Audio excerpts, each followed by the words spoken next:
We've talked about the stock portion of the portfolio. What are you doing for the bond side of the portfolio? Yeah, that's a good question. I apologize for not talking more about the bond side of the portfolio because it is a big piece.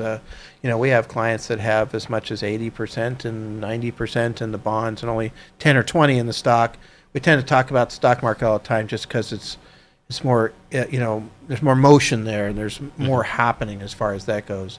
But overall, the bond market this year has been pretty brutal compared to previous years.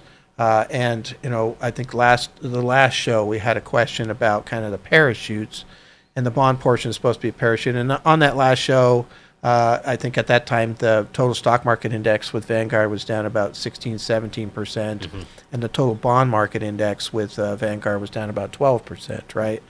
So that's a pretty big number for the bond market. And usually you'd like to see it going up when rates are going, when the stock market's going down.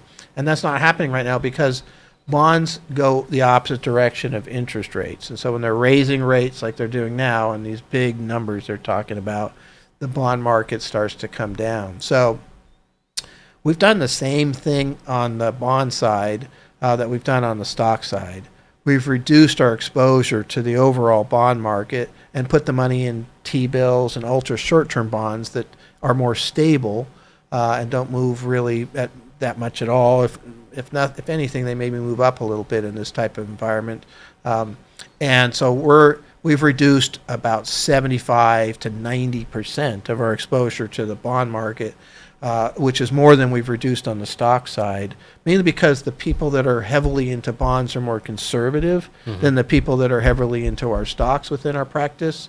And so we tend to, be a bit more cautious there. I wish we would have done something earlier, but you kind of have to hang in there until you start to see more and more degradation to kind of prove where this market might go, because otherwise you get out and it just jumps right back up and you lose by not being in. And we're much more satisfied to be buy and hold, believe me. I know it doesn't seem like that recently, but this is a pretty unique situation. So anyway, to answer the question, we've made changes. We will continue to move out of the bond market if it continues to deteriorate.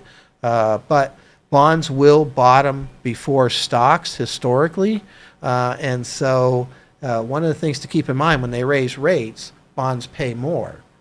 The problem is when they're raising rates, the value drops faster than the increase in the income.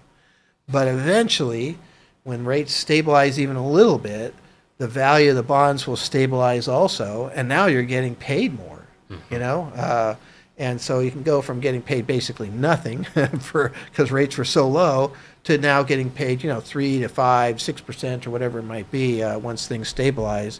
And so, there will be some opportunities here to come back in and buy bonds, I think, at a good price and a good yield, and then maybe benefit from that. And if the Federal Reserve does have to stop raising rates or even slow down raising rates would be a start, or ultimately maybe start decreasing rates to support the economy that starts to slow down too much. If that happens, then bonds would come up in value as well as pay that higher yield. And so there is some good opportunities here, but in the interim, we have kind of set some of that aside, and we're just, you got to have something to use if the markets do go down farther to come back in at that point in time. So we're doing the same thing on the bond side as we are on the stock side.